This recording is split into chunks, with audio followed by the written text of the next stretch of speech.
Good evening, everyone. I'm your host, Joe Kiernan. This is Researchers on a Mission Radio. Tonight we will be speaking with author Tia L. Douglas. She's the recent author of Secrets of the Serpent Bloodline. I want to thank everyone for tuning in tonight to Revolution Radio, freedomslips.com. If everyone could just bear with me a little bit, I'm losing my voice, or pretty much gaining my voice back. I've already lost it, and it's on the way to recovery. So I'm going to try to speak a little slower when the voice starts crackling, but hopefully I won't have to do much talking because our guest tonight has much to say. This book covers many topics, and it's in great detail and good length. So hopefully we'll get a lot of questions, a lot of interactions from the chat room, and we could get down to business. Also joining me tonight, we're co-hosted by my good friend Dave Stinnett, and he'll be helping me through the process. He is a good friend and a good expert on quite a few things, actually, and tonight he's going to be my biblical expert. Dave, how are you tonight? Hey, good morning. Good evening, Joe. How are you doing? Good. You're going to say good morning to me? Are you drinking coffee? I am, actually.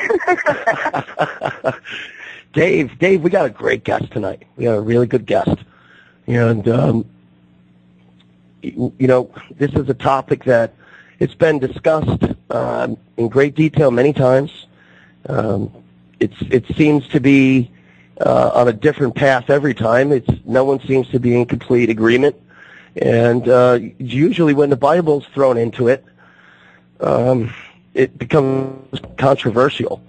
So hopefully our guest tonight will be able to weave us through that tough course and try to explain this the Serpent Bloodline, the famous Serpent Bloodline, Dave. Yeah, it should be interesting. Pretty much since Dan Brown came out with the Da Vinci Code, a lot of the Gnostic stuff has been put back out on the table for the public to take a look at. And they sure have. Interesting. Yeah. They sure have. I'm actually going to see if we could get a hold of her right now and bring her in. And let's see who we got here. I should tell you, she is calling in. We're going to be speaking to her from the UK, so it's very early in the morning for her. Let's see, we're going to get a hold of her right here, Dave. Excuse me, the voice is slipping already. Hello, Tia, are you with us? No, nothing yet, Dave. Hello, Miss Tia, are you with us? Yes, I'm here. How are you this morning? I know it's still very early for you over there. Oh, I'm fine. Thank you very much for making your arrangements to be available for this evening's program. We really appreciate you. Tia, we also have a good friend, Dave Stinnett, is co-hosting tonight. He's been on the program several times, and he's going to be helping me in several ways, and I might even need him to be my voice. Hi, Tia. Hello. So, Tia, we brought you on the show to discuss your latest work, The Secrets of the Serpent Bloodline. And I was hoping if we could, we'll start it off before we could get to it. Can you quickly tell us a little bit about yourself so we can present it to the listening audience? Yeah, sure. I'm actually a Gnostic cow, which is a bishop. And I've got a long history of all kinds of spiritual work. As well as my spiritual work, I am a hypnotherapist, NLP practitioner, graphic designer, and I do some psychology work and things like that as well. Well, you got your hands in quite a little bit. Not bad. So, Tia, in regards to the Secrets of the Serpent Bloodline, how did you? What was the catalyst or the motivation to assembling this work? Well, I was seeing a lot of disinformation out in the mainstream about our bloodline and various other topics. And I just thought, I think people are ready now because everybody's starting to search for answers. And I just think people are ready to hear this now. Because a lot of the time in the past, every time we've come out into the public and told everybody some of the things that we know about, it's caused problems, and like the Roman Catholic Church burning us at the stake and all sorts of things like that, calling us heretics. So we just think people are a bit more open-minded these days. Well, not so much the burning of the stake, but I'm not too sure of the open-mindedness. I think it's growing, but a few people need a good shaking, I believe. Well, in general lore, I don't think that the Serpent is generally recognized as one of the good guys, so that's probably half the fight. Yeah, that is one of the biggest problems, yes. So, Tia, with the book, now, I don't even know where to begin with the origin. Now, can we go to the beginning of the bloodline, the origins? Well, it depends how far back you actually want to go. Well, I'd like to go back as far as you can go. Yeah. Well, you can start right at the beginning where all life started, or you can start where life on this planet started, or you can start from... I mean, this is a massive topic. How far can you trace your bloodline to, like, what year? Ah, well, that is a different thing in that, well, if you go far enough back, every form of life on the planet is somehow related.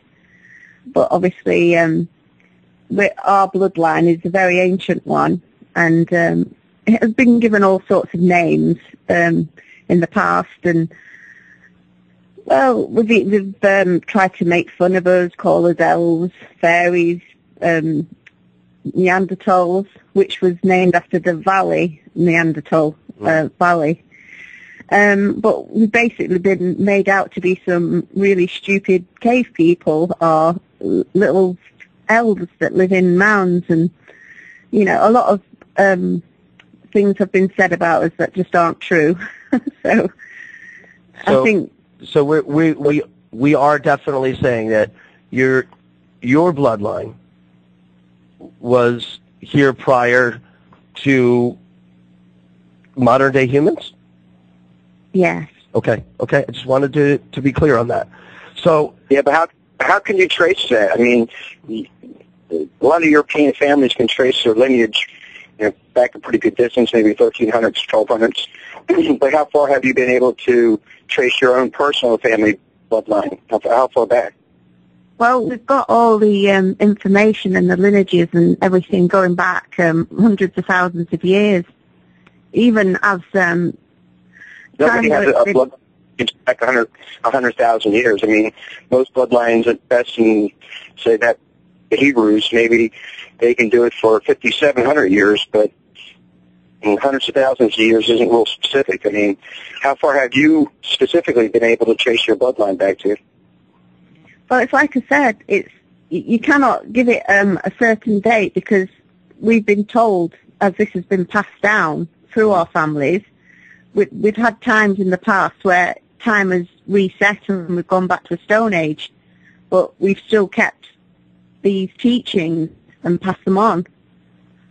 So you could say it's pre-history, basically. Right. It's pre-Bible history. It's because... Oh, yeah. Now, there's a lot of people that have told me, when it comes to the Serpent Bloodline, that it became interactive with humans with Eve, and then I was also told that that's not correct, that it started getting into the human bloodlines with Cain. Do you hold any value to either of those? Well, humans weren't about as such. If you want to say that we aren't human and humans are, I mean, Neanderthals have been reclassified as human now. now that the modern-day scientists have figured a bit more out since they've done the DNA is available to them and things. But, yeah, they would say, well, at first it was very primitive. They weren't actual like humans. They were like simians. Mm-hmm. So it wouldn't be like talking to somebody like a human or anything. We took our genes and mixed it with theirs and created modern humans. Right. So they didn't evolve naturally. The Neanderthals did, but they had a little help on their way. Well, thank goodness for that. Well, that kind of feeds a little bit into the ancient astronaut theory. So. Well, definitely not aliens. You had the Anunnaki come and they mixed the DNA with the primitive ape-like life forms here on Earth, and boom, Adam came out, the first man. So. Mm-hmm. Yeah, I mean, Adam's was like a group of the males, and the Eves were the females. And when they were created using this experimentation with genetics, I mean, there was lots of different types. I mean, the amount of different mixes that must have been created were humongous, which is why everything's so confused when people start studying, like, all the different genetics and things that have come through. Everyone's so mixed. But when they say that Eve took the apple, it was the gnosis, the knowledge from the serpent. And she was taught, more how to be more conscious. Whereas before, I mean, if you're brought up in complete ignorance, you don't know nothing other than what you're taught. As soon as you're given some kind of knowledge, that can lead to problems, because if they weren't mentally developed enough to understand this, it could lead to greater problems. Mm-hmm. So those humans, when they were created, and they were like humans but very primitive, the Adams and the Eves, some of the Neanderthal males decided that they would breed with those. And that's what created the eagle line. Oh, that's where the eagle line came from. The eagle line are like Cro-Magnon man. Mm-hmm. Okay. And so they were more advanced than the others mentally, but the mixing caused problems with psychopathy. Now, I'm glad you mentioned that, because there's someone I was just recently having a discussion with, and it was in regards to the interbreeding of dogs and cats, and how there's a lot of people today that are breeding dogs, designer dogs, if you will, mixing a lot of breeds that normally wouldn't be mixed, kind of just for people's own fun, to no benefit of the animal. However, it's clear that when we're mixing certain dogs and certain cats, they're having some ailments. Might not be fully health related. It might be some of their joints or their hips or their shoulders become a little degenerative, and they just break down a little easier. Or some dogs are more susceptible to seizures when this breeding is going back and forth. And, us humans, we are aware there are several races of humans here. Whether it's thought of that or not, it really is. We do have genes that do separate us. They can intertwine. We can mate, but it doesn't always necessarily mean it's going to be of some sort of a benefit. And the idea came up, at what point do we start degenerating ourselves? And as you just put it there, it started long ago. Yeah, and this race of the eagle line has created a very well. You can see what the state of the world is now, and they've been in control of the world for the past probably 6,000 years. Everybody thinks that they're trying to take control. Oh no, they already do control it. It's just that they keep changing tactics every time people start to wake up. But they're playing both sides of the game, so it's like a chess game to them. They're on both sides. They're the Christians and they're the Satanists. They're the whatever sides there are, they're always on both of the sides. So they work together. Yeah, and they play one against the other constantly to keep people thinking, well, I don't like that side, so I'll go over to that side. Same with politics. They've got a red side and a blue side. And then they're both basically working for the same thing. and it's not for the good of us, it's for the good of them to keep them in control. Yeah. And so it's this constant game and this constant battle with us and our consciousness. And it's this kind of, well, if we can't get them that way, we'll get them this way. And that's how it is with those. Because they're never satisfied with what they have. They always want more and more and more. It's this psychopathy thing. They're just so greedy. Yeah. I wish I could say greed was not spreading like wildfire, but it is, and it always has been. Well, Joe, I think there's actually a good case for entropy. I think that's, we're lack of information in the system, and a lot of people think that it is breaking down, and that's the difference between the theory of evolution and the law of entropy.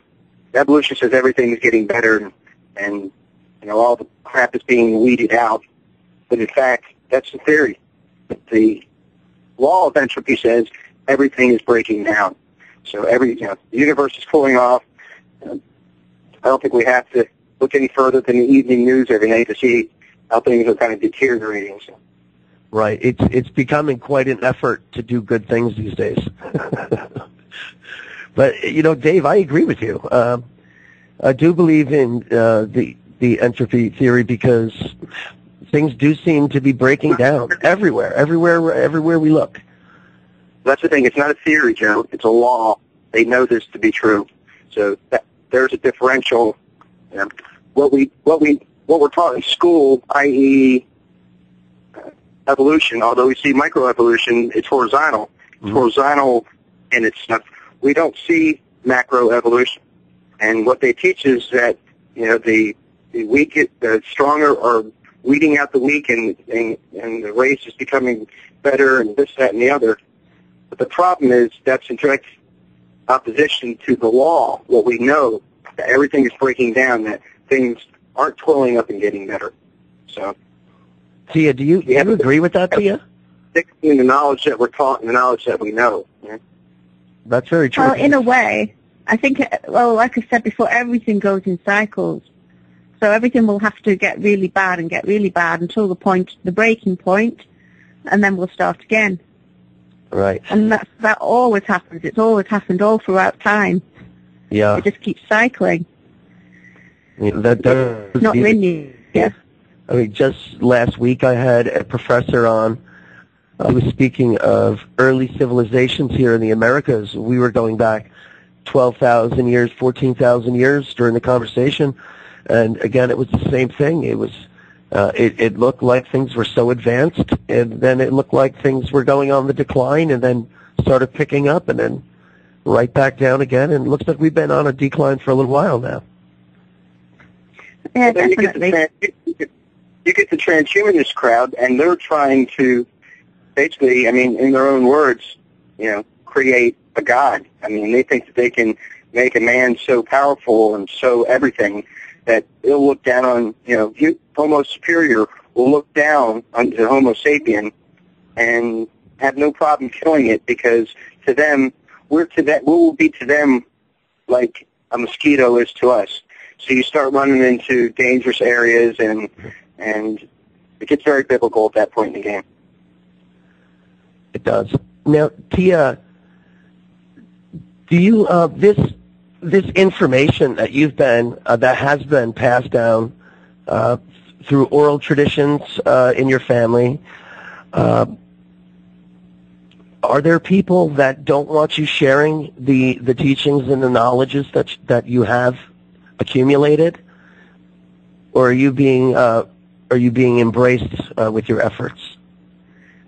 Some do think it's a good idea. They think people are ready, and others say there's no point because they won't listen, and they'll just carry on listening to what the Eagles are saying with disinformation and stuff, and they'll just demonize us even more. Because that's how it works, you see. Every time we say something, the Eagles will say something against us, and we'll end up looking like the bad ones, as always. Now, this Serpent Bloodline, you said, has been more than a bloodline. It has been the passing of knowledge and understanding. Why is it that these teachings are still so suppressed today? And by that I mean the churches. Why do you feel that they're not becoming more welcoming and opening up a little more on this too? Well, you have to understand that the Eagle mindset is that they're very patriarchal. They try to suppress women, and there's a good reason for why they do want to suppress women. And they also know that if all this information comes out, all their religions will be shown for what they are, which is based on allegory. Mm-hmm. And they're not actually real. It's just they're basically control systems. Now, I can't argue with that, Joe. Go ahead, Dave. What's up? Yeah, I think pound for pound, the most scrutinized book in the world has been the Christian Bible, New and Old Testament, and has beat the brains out of everybody who's come up against it.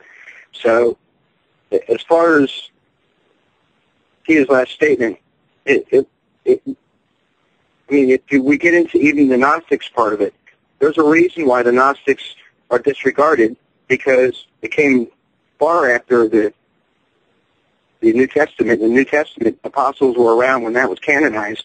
I mean, we know exactly every piece of paper from everybody who was around at that point in the game, and there was no mysticism. It was specifically said there was no mysticism, and it is a solid account all the way through. So there's no way something could roll up to discredit that account.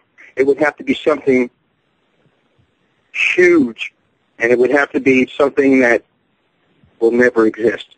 I think we have to start being careful when we make those statements. Well, when you talk about the Bible, you're talking about a book written by men, and it's all based on astrotheology. It's not based on astrotheology whatsoever.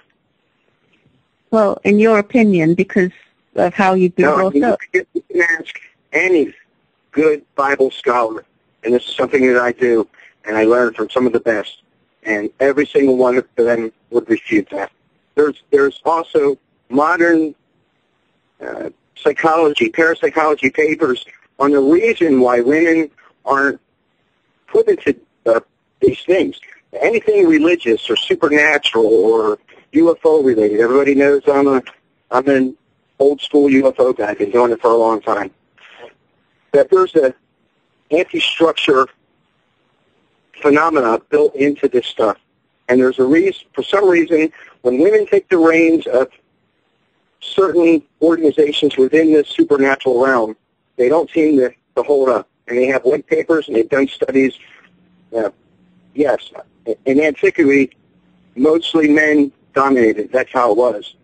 But to put it down to, it's anti-woman, I don't think so, because Mary is revered in pretty much every religion. Well, then why, Dave, why wouldn't Catholicism open priesthood to women, as other Christian sects have? Yeah, I mean, that's. But the irony of the church. It's. When it comes to the Catholics themselves, I think real biblical scholars could wail on them pretty well. Yeah. The choir boys that whoever makes them out to be, not by any stretch of the imagination. Again, it's kind of like what Tia, you were saying earlier on something else. That's old school. They're playing both sides of the fence, the church. The good thing is they can be ironic, and they don't have to answer for it. It's what it is. Well, the actual Christian priests and bishops and everything all dress in the robes of the goddess, Mother Goddess, Magna Mater. I mean, she was the first to wear the mitre and everything, and that's what they actually dressed up as. So for them to deny women as priestesses, which was what was long before any priest ever existed, is really quite bizarre, actually, seeing as they're dressing up as women. Now, Tia, I'm glad you brought that up, because you put forth the theory that Mary Magdalene was a high priestess, and possibly that she had been an instructor of Jesus. Yes, she was. Yeah, and this is something I've brought up to a few people, and it sounds good, but they just say there's no biblical evidence for that. And there's no script report. There's no historical backup for any of that. That is. Well, I know we really don't have that much on Mary Magdalene. All the stuff that have been kept in our family will admit that, but it was destroyed by the Roman Catholic Church. No, we have a pregnant child, basically, and they married fairly young back then. And I doubt very seriously a child could have all kinds of mystical knowledge and all that stuff, and that's again, there's no historical or scriptural support for that. They were married and they had 6 children. Oh yeah, later on after Jesus, they had a son before Jesus. But the fact of the matter is that, or after James. The fact of the matter is that there's no support for that at all. I mean, she was a child. There's no way she could learn all this stuff. I mean, a single pregnant woman in that time, would probably have to fear for her life. She was married to Jesus. Yeah. She wasn't married to Jesus. Jesus wasn't married, and there's no scriptural support for that as well. Don't you think? Do you not know who the men wrote the Bible, and they removed all the bits that they didn't like? They're well known for doing that. After that information, all that information, the Gnostic information came 200 years after it was already put in stone. So who might? No, it wasn't. The Gnostic spirituality predates Christianity by a long way. No, the Gnostics do not predate Christianity. Oh, yes, they do, by a long way. Gnostics were a couple hundred years coming into the world or whatever. Their papers were 200 years after the New Testament canon came out. I thought Jesus was a Gnostic. He was? Jesus was a Gnostic. Wasn't John the Baptist a Gnostic? Yes. No, he was not. Were the Gnostics not descendants of the Essenes? Well, the Essenes. Weren't they related with each other? The same teachings? Not necessarily. It's a bit. The Essenes were a bit. It's a bit of a corrupted version of it. But okay. Yes, that is. It is a related. It is a related school of thought. Yes, and teachings. Okay. I was a little misunderstood. Sorry about that. A lot of this stuff has just been covered up so much that people like your guest here has obviously only listens to the mainstream version of reality and doesn't ever look any further than that. Well, Dave is very open-minded, but he's quite serious as well. I don't think I've ever been accused of taking the... You take the Bible literally. You think that Jesus died on the cross. And it should be. Because the people like me who really study it and really come to understand what's actually going on there, understand what's happening. And they understand what's happening around us right now. Right, so you think Jesus died on the cross? I know Jesus died on the cross. Right, so you don't think that's allegory for the sun dying on the wheel of the year? I could get religious and secular historians who confirm that. That's the differential. I can actually back up what I'm saying with religious and secular proof. Tia, No, you haven't got any actual proof. You've got what somebody wrote in a book. No. We most About certainly it. do. We have those historical documents. We can reference those historical documents. That the Roman Catholic Church wrote. Oh, no, you're missing what I'm saying. Secular and non-secular history papers. We have people secular who didn't like the Christians any more than anybody, writing historical papers saying what was going on with Jesus on the cross. Tia, what is? You can't separate this from the historical on that one. That's half the game. Well, I understand that, Dave. I understand, but I have to ask Tia. Tia, I have not learned of another way of Jesus dying other than the cross. What is it that you were taught? Well, he was married to Mary Magdalene, and he moved over to France with her, Okay. and they had 6 children. The whole thing that was put into the Bible by the Roman Catholics about them dying on the cross and everything was all to do with allegory about the sun, which is the wheel of the, the sun dies in the wheel of the year and then rises again in the spring. So it wasn't just that Jesus he didn't die on the cross. He wasn't murdered at all.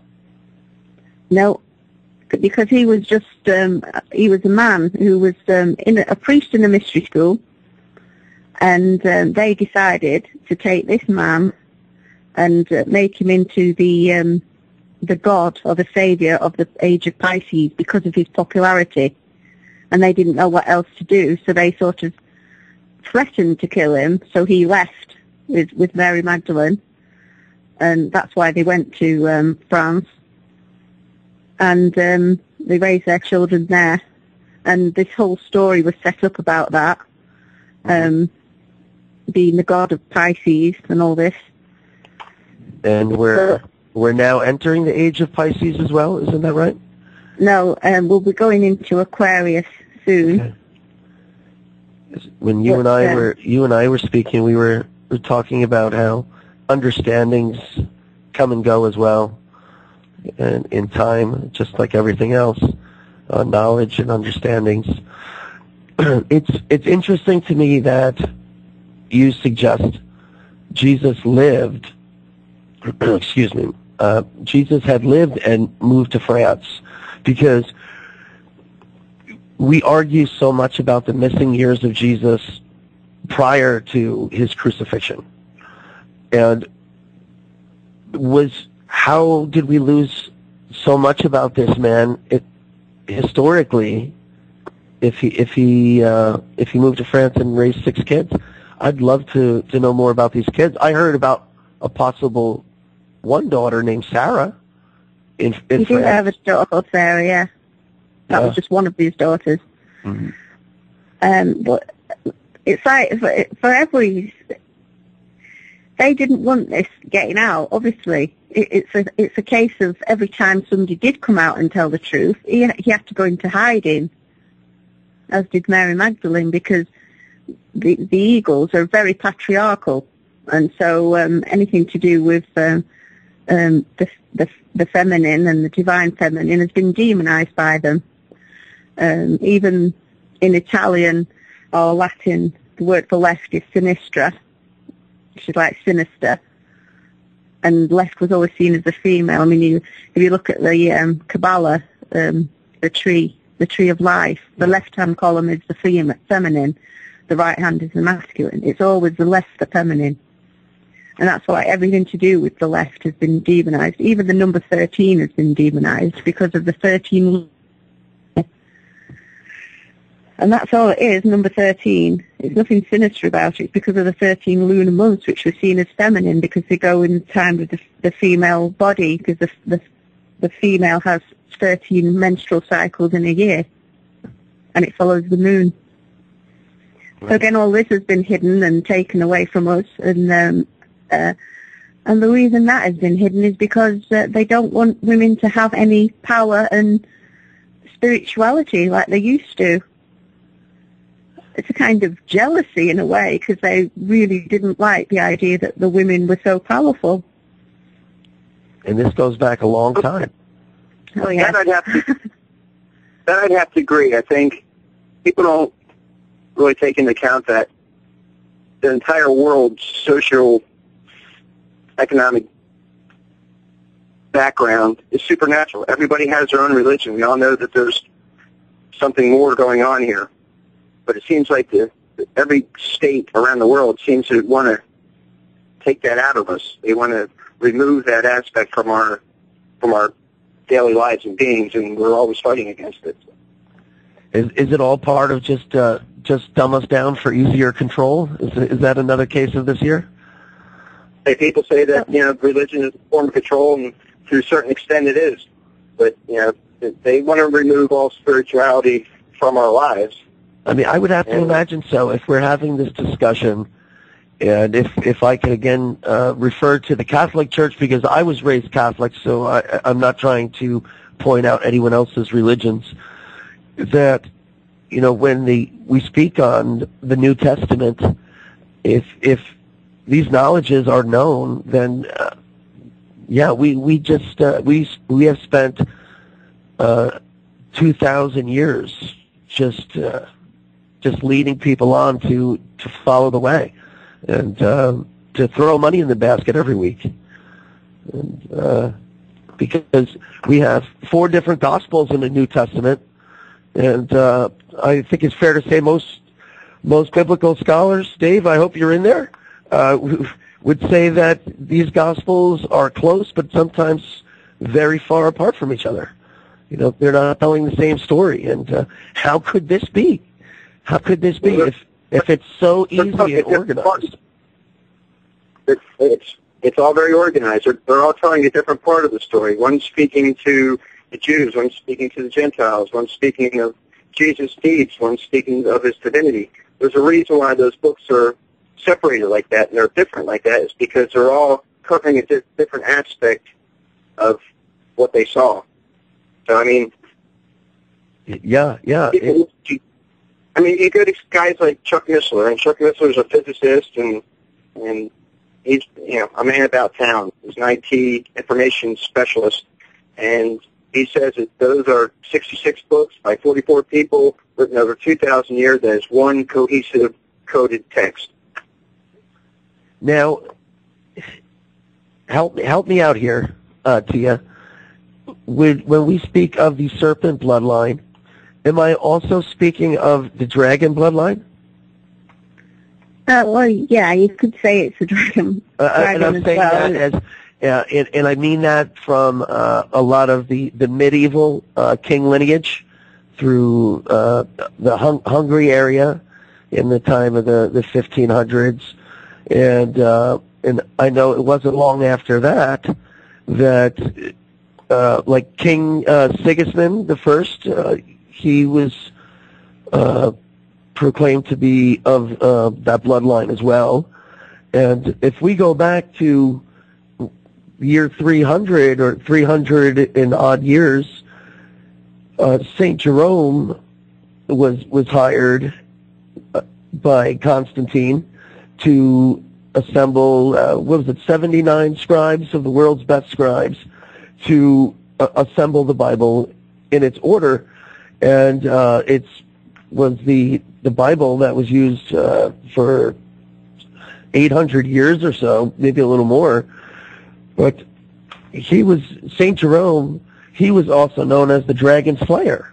That was his nickname.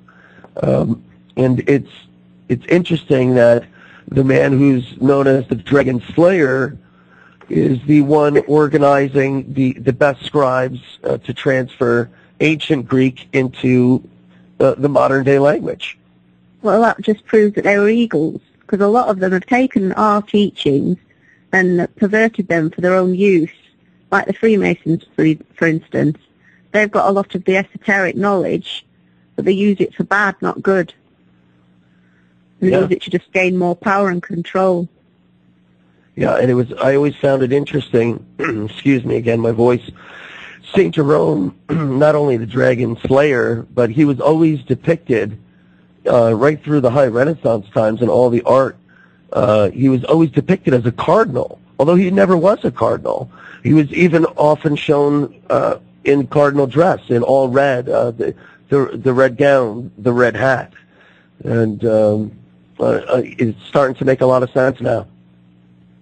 Well, yeah, this is all their little games, you see. They constantly put out disinformation to get people thinking that they're, there's something. I think the whole, New Age movement was set up around stories of that fella, and obviously the Theosophical Society and all that nonsense. It was all to do with that, and it was all this. They had this Great White Brotherhood Ascended Masters, and I know that Helena Blavatsky was used to say to people, "Oh, I've got these messages from the Ascended Masters," and she'd write it all down. And she actually admitted at one point that it was messages she was getting from Albert Pike, the top 33-degree Freemason, that was telling her what to say, basically.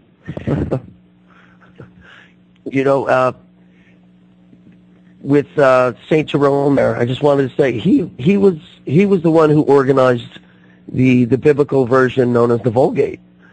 And so I think from the time of Constantine, if I'm not mistaken, I think the Vulgate was still in active use into the 13th or 14th century. So it was a profound undertaking, which I know today we still even argue. We don't know who wrote the Bible. We don't know who these people are that did all that.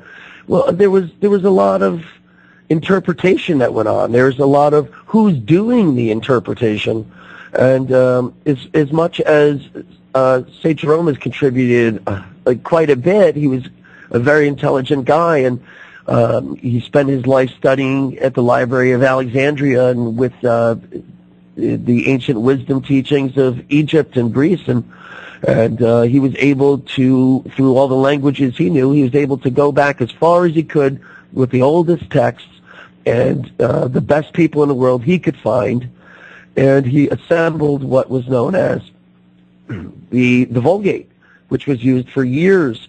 But again, this is a one-sided story. It all boils down to Constantine's point of view, St. Jerome's point of view, or many of the translators.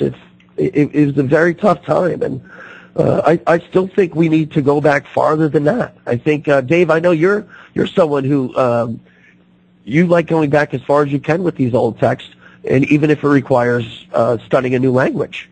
And I think we have to do that a lot of these times because, as T is uncovering a lot of things for us today, is, there are a lot of books and a lot of teachings that have been removed over the years, and just as much things have been added. And so, but when you check, the reason why things were kept and left out is because the stuff that was kept, they knew who the author was. That's why a lot of, I squabbled for years because, there's 12 apostles, but we only have 4 books. I want to read the other books. Well, the problem was that nobody could validate those other books. There was a lot of people using the apostles' names as pseudonyms or whatever, so they could they were writing stuff that they were saying it was from him, but it couldn't be validated. Hello, hello, is everyone? Hello? Tia, are you still there? Dave, are you there? Yeah, I got you back now. Sorry about that. I don't know what happened there. So, with these missing books or lost books, like if we were to speak on the Dead Sea Scrolls, there's a lot of these translations where we're still getting 4, 5, 6 different translations on the same text, and a lot of these texts are really not coming up for review. They're really not letting people study these things, and I'm learning that there's quite a few things that the public hasn't even seen with the Dead Sea Scrolls. Actually, Joe, they have. They've compared the Dead Sea Scrolls. Actually, put a nail in the whole thing because those texts match all of the other texts that they have for that time period. And from the And the very earliest text, especially the Hebrew version, was exactly right down to Isaiah, the entire Isaiah account with Isaiah 53 intact, and the book of Enoch. So, I mean... Yeah, they do have the book of Enoch. That is true. And, you know, Dave and T, I just wanted to let you know we're joined by caller, Mr. Paul K. How you doing, Paul? Being blessed. I just want to say this is the best show out there. One of the things I've learned, a lot of our Bible that we know today is written off Sumerian. And if any of y'all have ever spoke foreign languages, when you translate something, it changes completely. Over the years, man has changed the Bible to fit the needs of the particular thing. Like the King James Version comes from a bunch of different translations. When you translate something, you lose a lot of the meaning. I don't know if that makes any sense to you all, but it changes a lot of things. I used to be a minister, and I defrocked myself because of the hypocrisy in church. As you well know, I'm a person that loves all. I'm a firm believer in the Lord Jesus. I'm a firm believer in God. But the way I believe in him, he's a massive energy, and that's just the way I believe. I hear you, Paul. I didn't know that you had been involved in religions.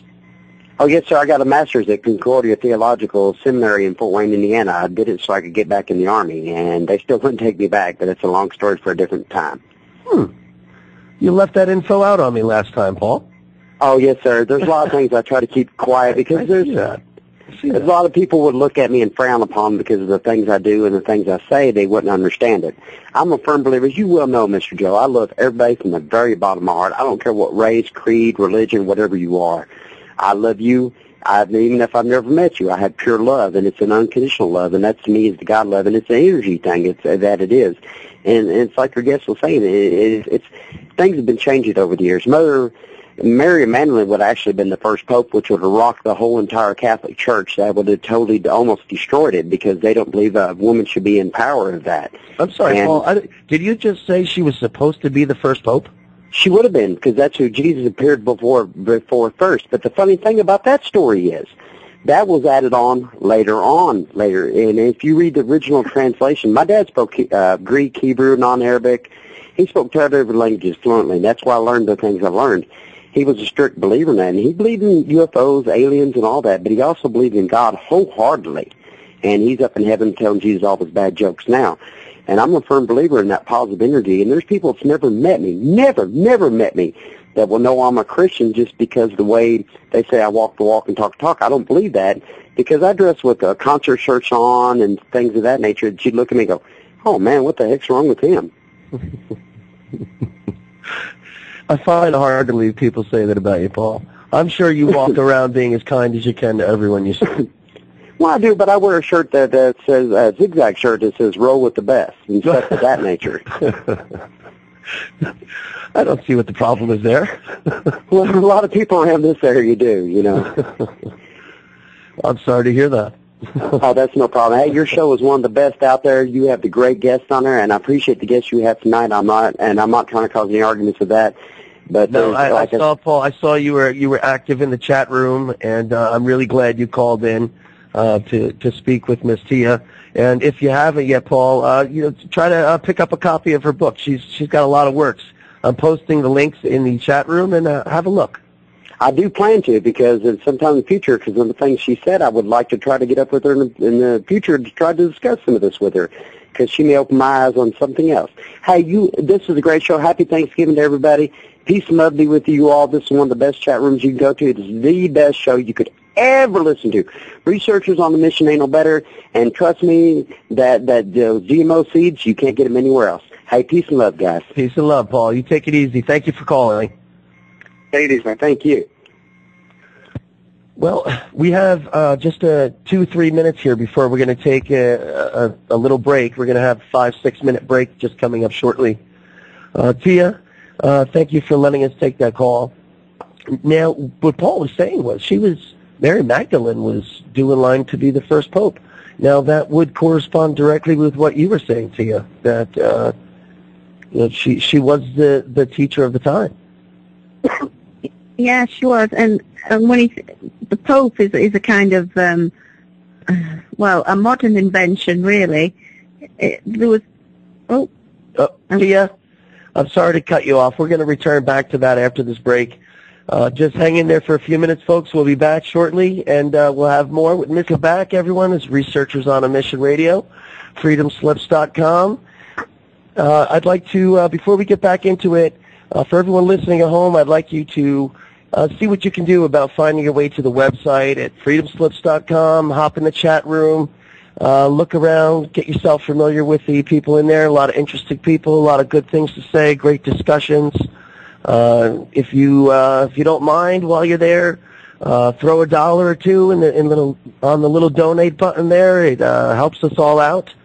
It helps provide the platform in which we are providing right now. Without further ado, I want to remind everyone I have my guest tonight is Tia Douglas. She's the author of Secrets of the Serpent Bloodline, and we're also co-hosted tonight by Dave Stinnett once again. And if I could get right back to it, Miss Tia, are you still there with us?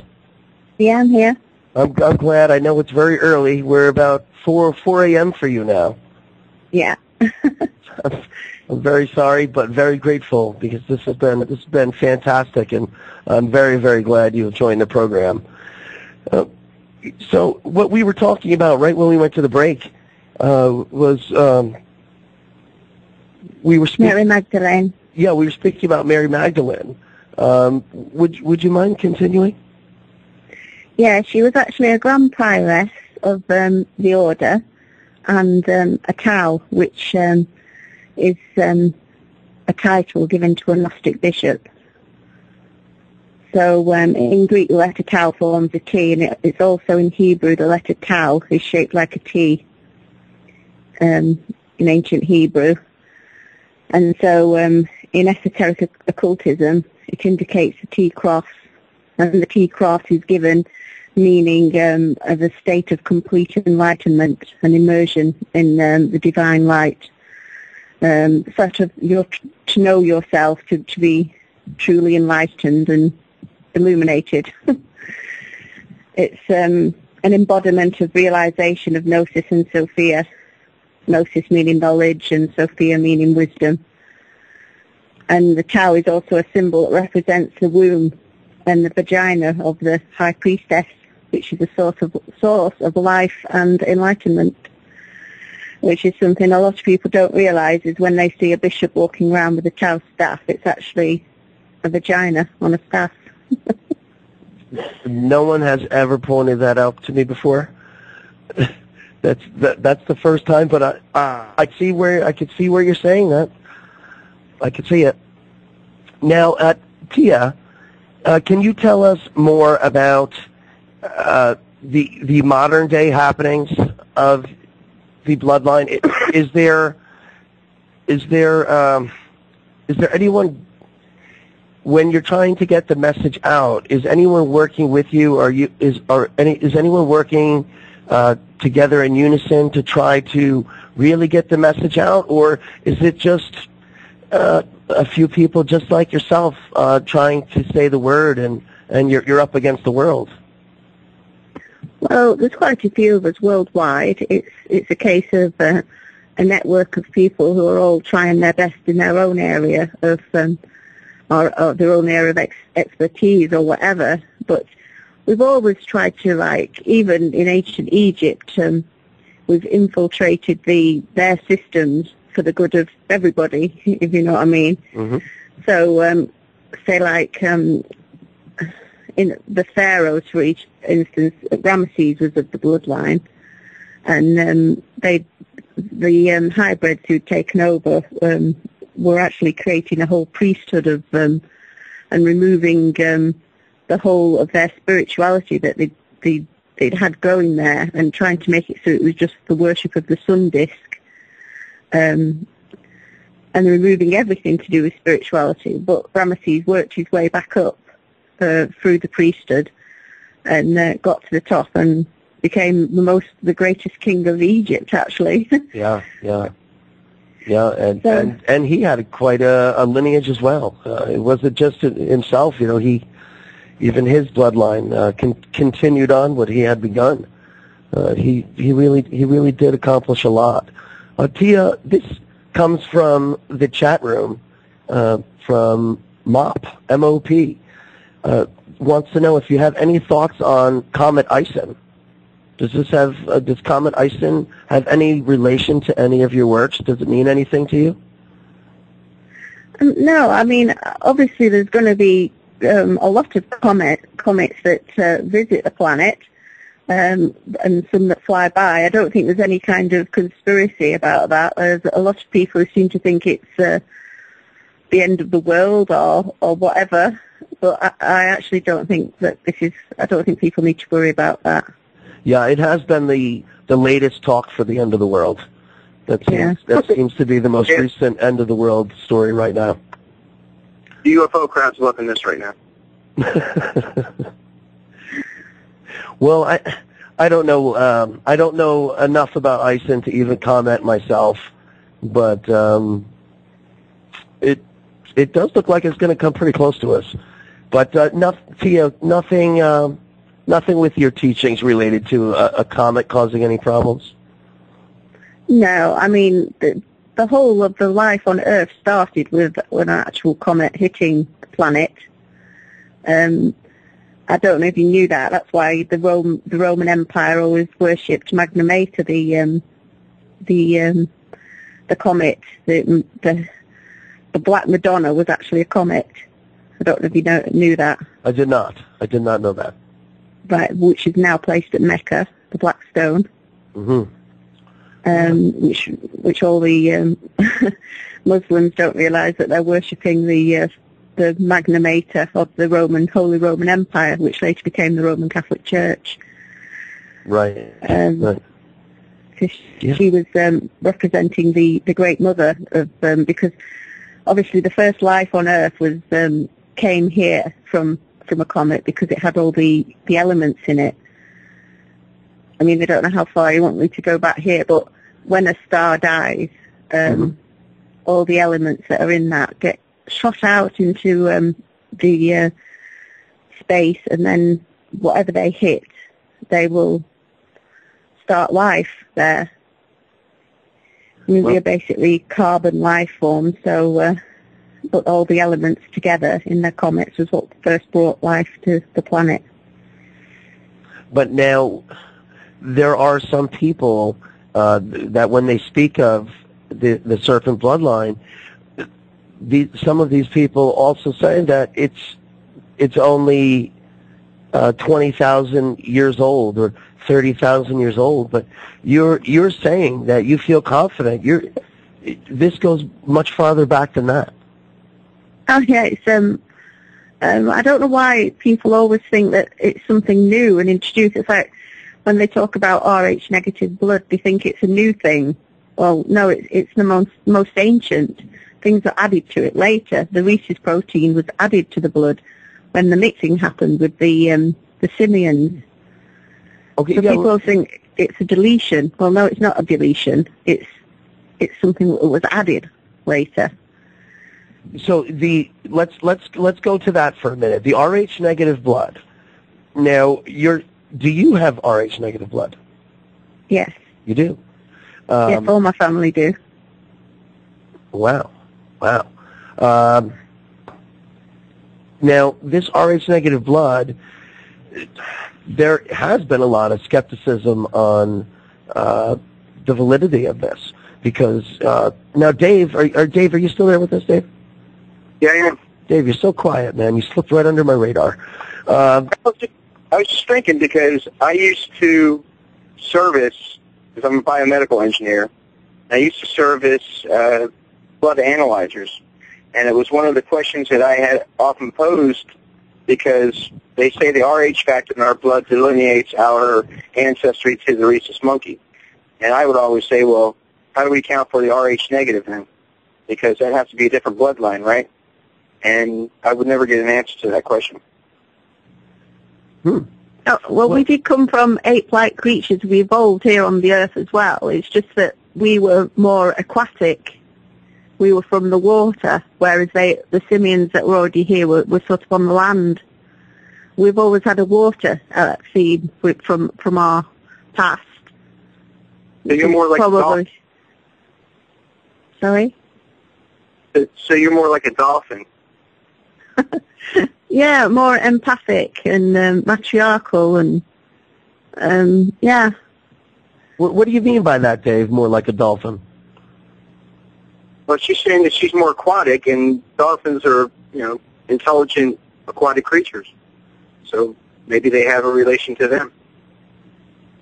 That's why the allegory is always used of a mermaid when they're talking about the line. Whereas you mentioned someone before, I've forgotten who it was who you mentioned, but I know certain royal families link theirs back to Melusine, who was supposed to be a mermaid. Right, that's why I was just asking Dave there, because Tia, if I'm not mistaken, I think it was one of the kings of France in the early 1500s was known as the Dauphin, and he was often a lot of the art of the times showed him as some sort of a dolphin. Well, they got their genes from the female side, though, because they married somebody who was of the bloodline, but they're hybrids themselves. Yeah, I was thinking like genetic burn, because they were marrying within their own little small group there of, royals, so I'm sure the genetics were getting pretty thin. Yeah, they were very watered down to the point where now they marry the females that they know are bloodline, so that they can get more of our genes back into their lines. Like Lady Diana, she was more pure than Charles ever was, and this new girl who Kate Middleton, she if you trace back her lineage, she goes back to a Douglas. And they say, oh, she's a commoner, and you know very well that she isn't. She's right. Probably got the ORH negative blood, and she's definitely got the. But the commoner is such a good princess story, though. It's the classic story. It's get everyone behind you, and lots of smiles. Now, Tia, she's being used though for her genetics. That's the sad thing, like Lady Diana was. Yeah. They don't realise it themselves. They're just impressed. Oh, I'm marrying a prince. They don't know what they're getting themselves into. Well, they'll find out. I'm sure she had an awakening by now. It's already begun for her. But Tia, we just spoke on the dolphins and serpents and the eagles and all of these bloodlines with animal symbologies or deep, long roots. That always have the animal suggestibility in there, and I know that there's other lineages that go with certain animals, and I always found it quite interesting where a lot of ancient lineages that have been around and have been in control in one degree or another for thousands of years. And I can't help but wonder when I look at ancient Egyptian hieroglyphs if there's any correlation between the two in regards to a lot of their hieroglyphs, especially in the earlier work showing their kings, they were usually part animal to some degree. And where we'll take Osiris, he was a serpent kind of guy. He was green. He was often depicted as a snakish kind of skin, and we'll depict someone that's half human and half of a particular animal, and I wonder sometimes if it has to do with anything with blood lineages, or if there is any truth to the human lineage to that particular animal. Do you think that there's anything? Do you think the possibility for the Egyptian hieroglyphs depicting animals could be the same as what you're saying? It's just an explanation of the blood lineage? Well, for instance, the Sphinx was built in the age of Leo, and a lot of their gods from the time were lion-headed or cat-headed, and that's because they were in the age of Leo. If you go further forward, when they had the age of Taurus, and they had the holy bull and the cow and the cow worship and stuff like that. Then they had Hathor, and the animal was a cow at the time that they had as the gods and the goddesses. It just changes depending on which age we happen to be in. But these old gods and goddesses don't disappear. They're just, they added to the collection of gods and goddesses, and it gets more and more. So in Aries, it was the Jewish religion, and they've got the Sophar, or however you pronounce it, which is the ram's horn. Mm-hmm. They obviously we're in the Christian one at the moment, which is the fish, and they have the Fisher King and the Veskia Pisces, which looks like a fish symbol. That's true. That's true. And now I know in Egypt they had a king that was from the old kingdom of Egypt, pre-dynastic era. There was the king that was often associated with the fish.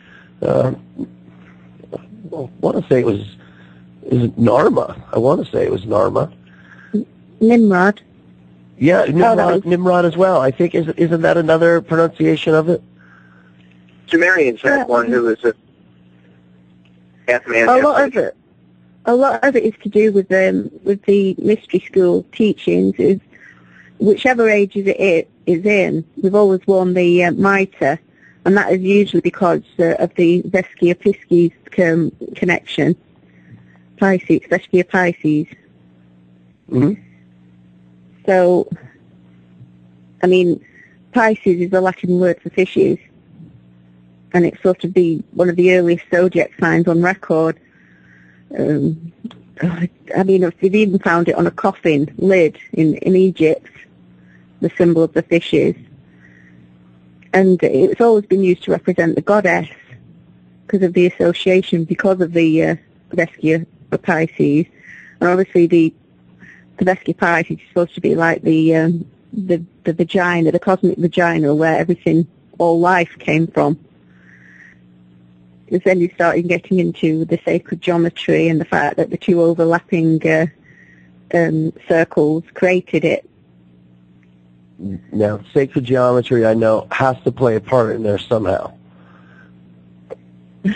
Well, it's in everything. I mean, it's everywhere, so you can't avoid it. No, you can't. I wish more people were aware of it, or at least familiar with it. They just, it's really just a couple of words to a lot of people. A lot of people don't understand basic geometry, never mind associating it with life. We've got a long way to go. So now, do you think, now that we're entering a new age, do you think that although things are on the decline overall, do you think that bringing in overall awareness and getting the word out, do you think we can change it around ourselves? Well, something's going to happen to. I mean, at the moment we're struggling because there's too many people. There's not enough food without it being GMO, because they just can't grow the amount of food that they need for the people that are here. Unless it's GMO, they can't do it organically. They're destroying all the rainforests. They're doing all sorts. So really, the Great Mother, which is our Earth, is going to get so fed up of all this going on, and she's just going to think, right, I'm going to get rid of a load of you, and I'm going to start again. Well, and that's what she's going to do. She's going to get sick of it. Yeah. She's going to reach breaking point and think, that's it, I've had enough. Well, I tried to tell you. I tried to speak to you, because that's what she does. The Great Mother will try to speak to you and make you listen. Saying that you should live in harmony with nature. I agree with you, right? And we say, I wish there was something I can do. But, what could I say, or what can you say to open people's minds? It's just so difficult to show a different perspective. People really see things the way they see it, and rarely see it a different way. Yeah, it is. If somebody hasn't, even when somebody starts to wake up, there's this problem where they go through naive enlightenment, and that's a time when they've just woken up, they've realised that things aren't exactly how they always thought they were, and then they start to think, right, this is it, I'm the Messiah. They think, I'm the enlightened one now, I know everything, and you get these people like David Icke and others similar. There's a lot of them. And they think that they suddenly know everything. And that's very damaging because they will start to spread stuff to other people that they think is right, because they start getting all this information coming to them at high speed as soon as you start waking up. And it's a very confusing time. And if you don't know how to realize and have a word with yourself and say, wait a minute, I need to calm down and realize that I don't know everything, and then learn to go inside and stop looking outside of yourself, because that's another problem. People always look outside for answers. They never look within. They're always asking a guru or something, can you tell me what the answer is? And they'll say to you, look inside. And they say, what do you mean, look inside? The answer is inside, but they can't get that. It's very true. I know Socrates said, to know thyself, one must think for themselves. And exactly. It can't be more simple than that. Let's see here. Tia, we have another caller coming in here. Hello, Tim C. Are you with us? Yes, I'm here. How you doing? Well, how are you tonight? Very good. Do you have a question for Tia? I do. I might be putting in some feedback here. Tia, can you hear me? Yeah. Tia, I hear you okay right now, Tim. Go ahead. Okay. It's my understanding that the R.H. negative, from what you're saying, basically is the original blood, right? Yes. Okay. So if we're going back to whatever time period, okay, however many thousands of years we're talking, if you're going back and you're talking about the Anunnaki, it's my understanding that, now I'm just speaking from what I've read and what I've seen online and whatever research I've done on my own, but correct me if I'm wrong, but weren't they originally from some part of Africa? No. Originally, if you go far enough back, we were from the Tigris area, the river Tigris in modern-day Iraq. Yeah. Right. Mm-hmm. So this is another reason why Iraq's sort of always under attack. It's because there's so much there that they don't want us to know about. Well, here's the question. Right. If that's the case, and we're talking about real traits of the RH negative being fair skin, reddish hair, lighter colored eyes. Am I right on these items so far? Yeah. Well, how does that factor into the the known races of people that really live in those regions? Because they're darker skinned with darker hair, darker eyes. I'm just curious as to your take on that. Were you able to hear that, Tia? Yeah, I was, yeah. Okay. You have to remember that the planet as it is now hasn't always been as it is. I mean, the ancient bloodline have lived through many ice ages. They've lived underground for a long time as well. And the temperature all over the planet has been different at all different times. Okay. Very true. Fair enough. Okay. Thank you. Tim C., thank you so much for calling in. Thank you. Take care.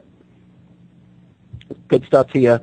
I know ancient Babylon lies in that area as well, in Iraq, where the Sumerian area.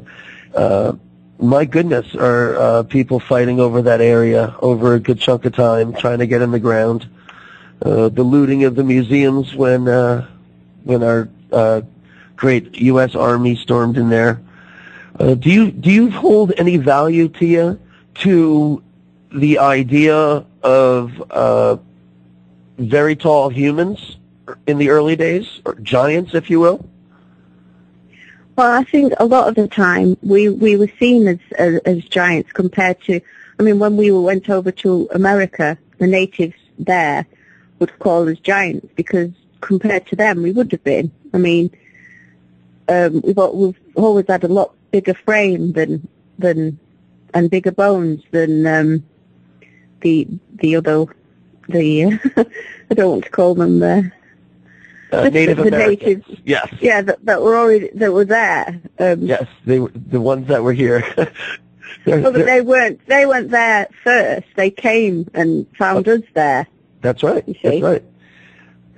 That's right. And Actually, go ahead, Dave. Actually, I think, as I say, the Apaches have a lore that they told Wild Bill Hickok when he wrote his memoirs. They said there were giants in this land, and they could run alongside of a buffalo, pick the buffalo up, rip off his leg, and eat it while continuing to run. So, in the Midwest of America, there are plenty of giant, myths, and evidently they've got quite a few bones in order to back it up. I Yeah, would a lot of like the to see bones. some of these bones. Yeah, I mean, I've seen a picture going around of a bone on a skeleton drawing, and it's actually the thigh bone of an elephant or something. Well, there's one in Texas at the Texas Museum, and the guy who cast it's a pretty renowned bone casting guy, and that one was not from an elephant. yeah, Dave, it's just they keep these things from us. You know that. It's every time something that does come up that I really want to take a look at, it's just gone. It's never accessible for review unless it's something as blasphemous as an elephant or a rhinoceros or a dinosaur. I've heard that so many times where it was what they actually had was a dinosaur leg, and I say that how could that be? This person's been studying anthropology for 20 years. They clearly would have known if they had a dinosaur thigh bone. Well, it's funny because David Hatcher Childress on, I think it's Ancient Aliens, he went to where the Indians said that they had basically trapped these giants in a cave, and the farmers were coming there to get back guano for their fields, to fertilize their fields, and they were telling them of, our ancestors trapped some giants in there, and we killed them. Well, evidently they found these bones, and David Hatcher Childress is in, I don't know, Minnesota Museum or something like that. He opens up a cabinet of one of these skulls, and he puts our jawbone next to this thing's jawbone, and ours were pretty small compared to that jawbone. It was, a pretty striking differential. Wow, I've seen quite a few really good examples, but now there's a lot of Native American tribes that were here that they tell their origin story that they've always been here as and in that regard where they don't believe they crossed the land bridge. A lot of Native American tribes feel that no, we were here. Others have come, and that's why we can trace people coming over the land bridge, whether it was ice or land. Genetically, we can show that, but we can't link these American Indian tribes with that same DNA. It's not saying it's not there. We just haven't found that. They had a new study out. The one that it was more European. Native Americans were more European than it was Asian, which I'm not sure how you could screw that up, because DNA studies are pretty exact science. So. And, I've read that same article, and that's why I wasn't saying it as fact, because they kind of did leave a few things open, which makes no sense. I thought DNA was the exact science in definitive. I thought, but I'm still learning. If it's going to buck the present dogma, they're going to keep it quiet. So. Well, the reason I was asking about the giants, Tia, was that there was a famous artist, as I'm sure you know, named Albrecht Dürer, who claims, no, he didn't claim, but it suggested that he was part of that bloodline, and I would have to agree. I think I've seen enough proof from his work to show that. Now, what's interesting with Albrecht Dürer is he was the most famous person of the Northern Renaissance. Besides Leonardo, he was the man, and I know he went down and met with Leonardo right around 1496. And what's interesting is the king of Nuremberg in the 1520s, it's recorded that it was legendary that he had a skeleton of a giant that was 15 feet tall. And what's interesting is, in what I was reading on Albrecht Dürer, he kept a diary 1 year of his life when he made a trip to the Netherlands. Albrecht Dürer drew a lot of animals. It always amazed me he drew a rhinoceros with incredible detail, but the rhinoceros had been extinct for thousands of years already, this particular Indian rhinoceros. How he was able to draw it with such detail, we don't know. He knew animals very well. He often worked with whales, their bones. He used to go and see a lot of them. And in this trip, the trip to the Netherlands, he was reportedly going to look at another whale. And what's interesting was, in his diary, he was sending lots and lots of large crates to the king in Germany. From exactly in, let me get this right here. I'm going to find out what town it was. But there was a town that had the history of having a giant. And Albrecht Dürer, he wrote in his diary that he saw this giant's body, that it was 15 feet tall. And he said he even saw the house where this thing had lived thousands of years ago. And he said the bed it slept on, 50 different people could sleep on this area that this thing was sleeping. And I found it quite interesting that someone who was well aware of animals, or of a large scale, even extinct animals or in dinosaurs, whales, that he would make such a claim as to seeing a giant and sending it back. It's been such a tough one for me, because it seems like a few times it pops up in history from quite credible people, but it's dismissed right away. Like with Albrecht Dürer's case, he mustn't have known what he was talking about. If you read his diary, he's not a guy who just wrote things down for fun. He wrote things down in detail, and everything he wrote had an exact meaning. He was very punctual about it. It's the only spot in this very long diary that he makes any kind of preposterous claim. The only other thing I have to add about his diary is he also mentions that he had his wife on this trip with him. He did not have his wife, and I know that because she was having an affair on him when he was out of town, and we have the letters from her and her lover. We have them back and forth, so we know she wasn't on the trip. And even just history, it's agreed upon. She wasn't there. She didn't go with him, but someone was with him. A female was with him. And all he did on this trip was he stopped and he saw 6 different kings on his trip.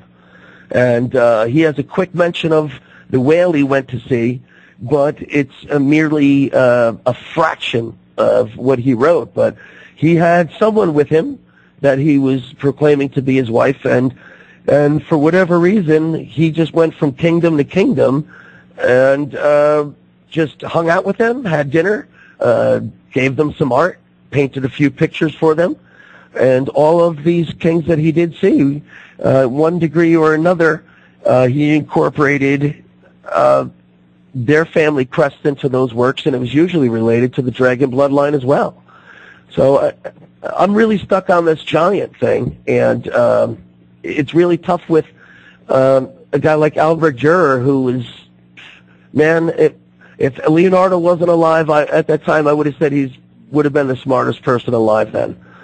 Hey, Steve Quayle wrote a whole book on giants, and Steve Quayle's got some really good evidence. There is a syndrome called Marfan syndrome, which means that they grow a lot taller. And you have to remember that a long, long time ago, even insects were absolutely massive because the whole of the planet was tropical. So maybe at that time, humans were bigger as well. It's possible. But, Tia, with your theory there, when they were here to the Americas, that makes sense to me, too. It really does. I could see it both ways. Or I could see if Europeans, when they arrived in Asia, I could see them being considered giants as well. Asian people ultimately really aren't that tall today. I would imagine then not so much as well. But Europeans, they've been a pretty good height for a long chunk of time now. Overall. Yeah. But, Tia, can you tell us where your bloodline is going? And I mean that in the sense that is there ever going to be anything collective amongst it all? I know, I can't even say in the form of anything religious-like, but it sure would be nice if this secret knowledge, this secret understanding that's been going on for thousands of years, really starts to come about, and in a truthfully honest and accepting way. I really hope it's a lot more than just a few people like yourself struggling to keep that word going on, because I really have a fear that a lot of these secret knowledges had to be passed down orally. Being caught with a lot of these things written down would definitely get you your life. But I'd hate to see a lot of these understandings and teachings go the way of the dodo bird, like so many others have. Yeah. Well, we have a few different things going on. I mean, we have the seminary at our Celtic Gnostic Church, when people are free to take the course and learn as much as they want there. And we also have a movement called the Be the Solution movement, which is basically just has one rule about being able to do whatever you want, worship whatever you want, as long as you don't force your views on anybody else and don't do anything to hurt anybody else. That's basically the only rule we have, and the idea is to get as many people together who believe that that's the way forward, to just let, Mm-hmm. And basically decided that Gnostics have never been a religion. It's not a religion. Anyone who says it's a religion is wrong. It's not a religion. It's just a knowledge seeking and knowing thyself. So we thought, if in the mainstream we created a religion, we would have the same rights as a religion, and then we could start to get a bit more, a bit more power like a religion does, because they can say, well, it's against my religious beliefs to do this, that, and the other. So we thought, well, as long as everybody agrees on the same thing, that, we should all just do whatever we want as long as we don't hurt anybody else, then it would be a good idea to get it going as a mainstream thing. Yeah. There's people like me who I just want to know the truth, in the sense that I remember I was young, maybe around the age of 10, where I can first recall that I was really thinking of, why am I here? And I really didn't mean, why was I in my parents' kitchen? I was saying, there really must be a purpose. I know I'm not here to go to school and then work my butt off for my whole entire life so I could try to have a nicer car and a nicer house than every other person out there. That really didn't make sense to me. At that moment I said, this is going to be a really long life, because if this is really why I'm here, this isn't interesting at all. there's got to be more to it. And I had a lot. You're here to do the great work. What's that? You're here for? You're here to do the great work. Well, I don't know what it is, but I knew then that there really is something to us, and I wasn't thinking myself. We have a reason. We've forgotten what it is, or it's been held from us. But clearly, I'm different than every other animal on this planet. And first, I'll point out, we need clothes. You have to wear clothes. We were not provided with adequate skin or hair. Whether if we can't be naked in the rainforest or the desert or in cold conditions, no matter where we are, we need clothing. But there's a reason for that. And what is that? Well, when you were land animals and simians, before you got our genes, you were covered in hair. But we came from the sea, so we didn't have hair all over our bodies. Mm. So when we mixed the genes, it sort of got rid of most of that. Yeah. I mean, I know someone had put into my head a while ago that was part of the knowledge that the serpent in the Garden of Eden was passing on, was the information saying, hey, folks, Adam, Eve, you're naked. You've been created, but look around. You don't have hair. You don't have fur or scales. You're fully naked. And this person had a good claim because, once you know that, you can't go back. So if before we were just an animal here on Earth, living with the Earth, not living on the Earth, living with it, we wouldn't have noticed that in this particular person's theory.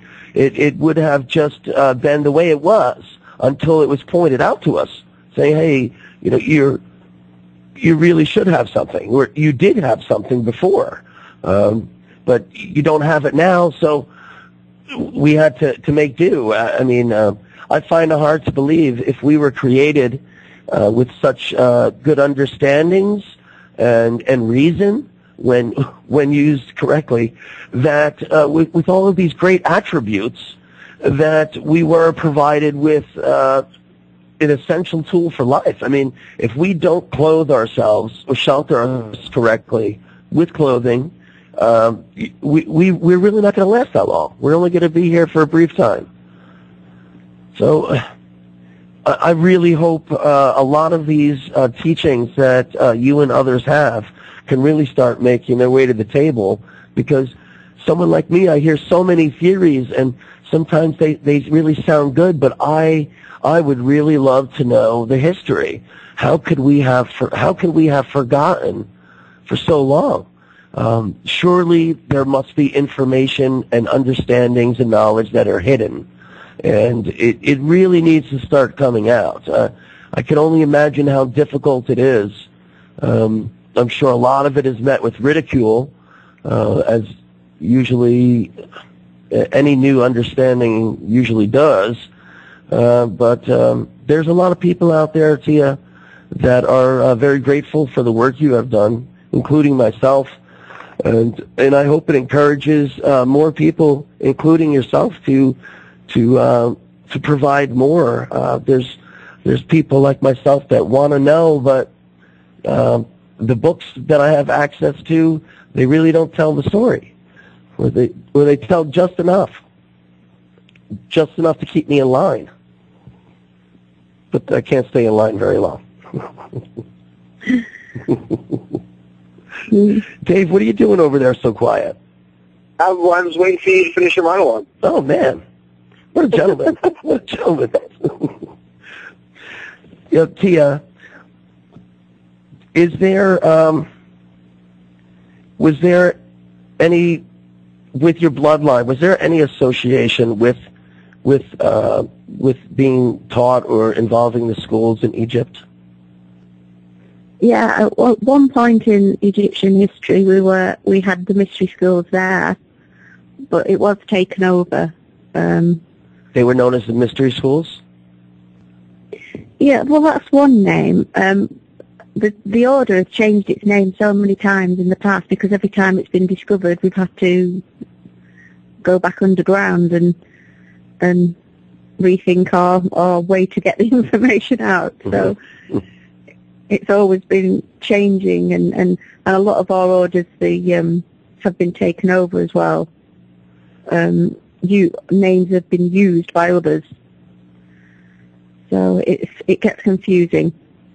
And the Eagles will always try to put themselves forward as the ones who know everything, the ones who have invented everything, the ones who were here first, and it's something to do with them not wanting to accept the actual truth because it hurts their egos or something. Do you really think that's what it is, or is it just keeping it from us will free keep us. the machine going? Yeah, if we know the truth, we reach our full potential. We become the best we can be. In that, we become so happy because, we still get down times and everything, of course. That's only natural. But we will know. We'll have this sense of inner peace because we will know the truth. We'll connect to all our genetic memories. We'll know everything about the past. Even from the beginning of the universe. People will say to me, how do you know this? Is it all passed down through families? It's not just that. It's genetic memories. I can tap into all this, So you think a lot of the memories are genetic, or do you think there's like a universal energy that you have access to that memory? Well, the genetic memories are passed through our DNA. There's no doubt about that. That's all very genetic. But there's also like I said, the planet does have a spirit, and it communicates with us. And when you know how to listen to that, she can teach you things. It's when people don't know that and try to switch off from the fact that she's alive and a being. Like all the other planets, they're all alive. They've all got a spirit. And on completion of the great work, that's what we become, a planet. Yeah. Or we're just a little bug on a planet. we're not being so good to Mother Earth. I do believe, just like you do, Tia, that the Earth is alive. It is a living being, and we are really destroying it quick, and it really comes down to our own hands. We're really doing it ourselves. And I think God, Dave. pretty much any religious text, one thing we can gain from pretty much all religious texts is if you give mankind a perfectly good situation, he will screw it up every single time. So, when it comes to my faith and my fellow man, it waxes and wanes, but the reality of it is we usually end up at the same thing. Dave, you're killing the hope. You're killing the hope. There is hope if people become balanced. Pandora's box. Oh, you know what? Before we run out of time, the two of you, since I have two great intellectual minds here with me, what about do we hold any truths to the Emerald Tablets? Tia, does that correspond with any of the teachings you've been brought up with? It is in a way. It has this thing where everything is balanced.